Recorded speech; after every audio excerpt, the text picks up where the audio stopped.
Alisin ko na lang tayo mag-usap. Marami akong mga Tony. Kuya Ramirez, nasan tayo mga araw ngayon nung pinatay si Maria Rito? Nasa meeting ako nung araw na yun. Hindi ko kilala kung sino yung Maria Rito na yan. Si Trena Solito, paano mo nasabing si Mayor ang pumatay? May ebidensya ka ba? Narinig mo ang gusto ko at ang bidensya na ito ang patay sa anak ko ngayon!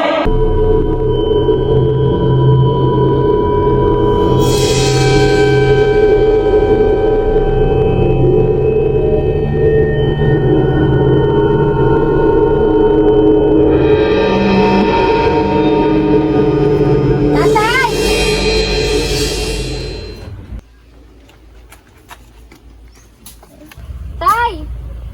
O anak, bakit nandito ka pa? Lunis na lunis bakit di ka pa gumagayak? Ano ka ba, Tay? Matanda ka na talaga. Araw ng linggo ngayon. Linggo para sa bukid.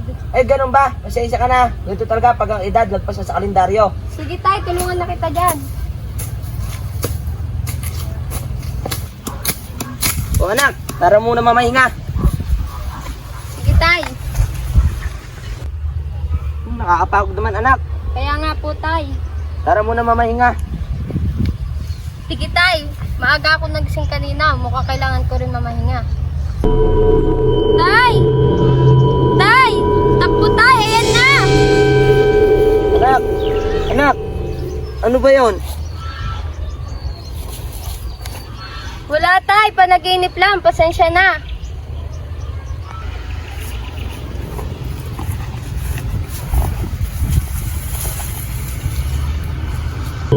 Tay! Tay!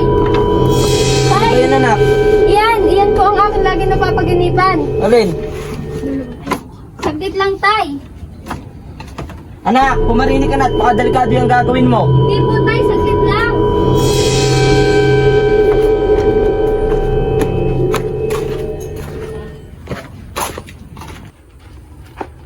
Anak, ano ba yon? Tara na at pumasok na tayo sa loob.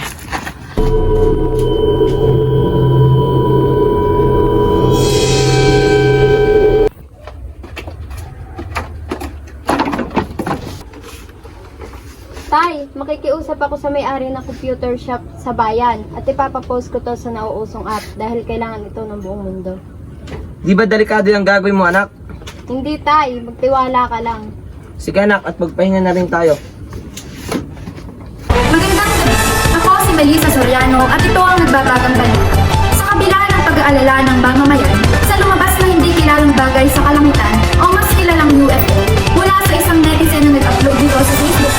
Sa tindi ng bahala ng mga tao, ang tao ay kinabahan at marahil at ng kanilang sinasabi, isa itong malupit na epekto na nararamdaman natin sa ekonomiya. Napakaraming negosyo ang nawalan ng operasyon at ito ay nagdulot sa mas maraming mamamayan ang nawalan ng trabaho. Kasama natin ngayon si dalawang mamamayan nakakalat ka naman sa mahirap na sitwasyon. Paano ninyo nararamdaman ang epekto ng kawalan ng trabaho? Mahirap para sa akin kasi mahirap ngayon humanap ng pagkakitaan sa panahon nito. Oo, totoo yun. Ako na-apply. Pero wala nagkakaroon. Ako yun eh. Muli, ako si Melissa Soriano at ito ay mga balitang nagmumula sa puso ng bayan. Sana'y mahanap natin ng solusyon sa pagkakasangkot ng ating bansa sa mga pangyayaring ito. Boss, ano ba balita? Walang niyang mga tao yan. Walang ginawa kundi mag-invento ng mga bagay-bagay. Eh boss, ano nga ba ang dahilan kung ba't tumataas sa mga bilihin? Tsaka interview nyo na bukas, wala naman tayong masagot. Tsaka yung tungkol sa UFO, parang kumakalat na totoo. Ikaw, Henry, wala ka namang alam. Kadami pang satsat. Gusto mo ipapatay kita ngayon? Lumayas ka na nga. Sige boss, pasensya na.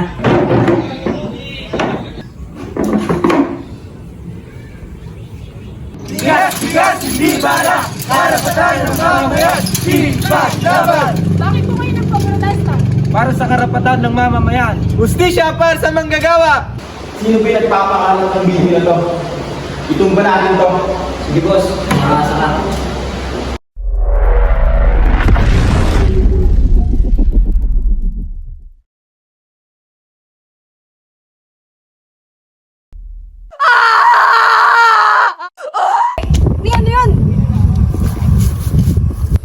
Mayor yun na.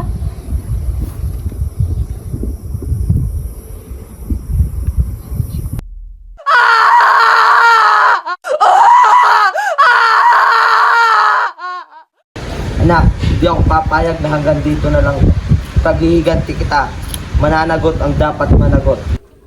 Tao po. Tao po. Ano ba yan? Ano yun? Kayo po ba si Mang Joselito? Oh, bakit? Ilang buwan na po ako hindi makatulog dahil sa konsensya ko. Teka, ako'y naguguluhan. Pumasok ka muna dito sa loob. Mang Jose, nung araw na pinatay ang anak mo, nakita ko lahat ng pangyayari. At nandun si Mayor. Ito ang mga litrato.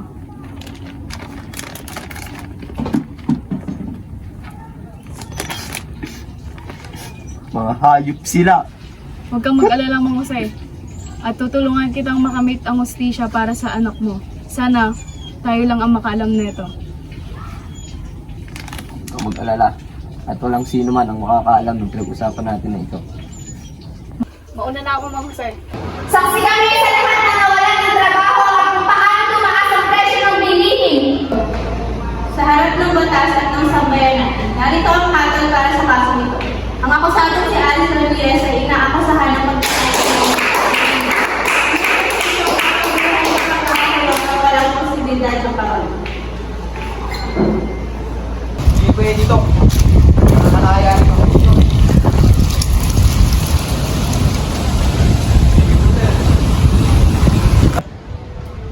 Anak, maraming salamat. Nakamit na rin natin ang hustisya.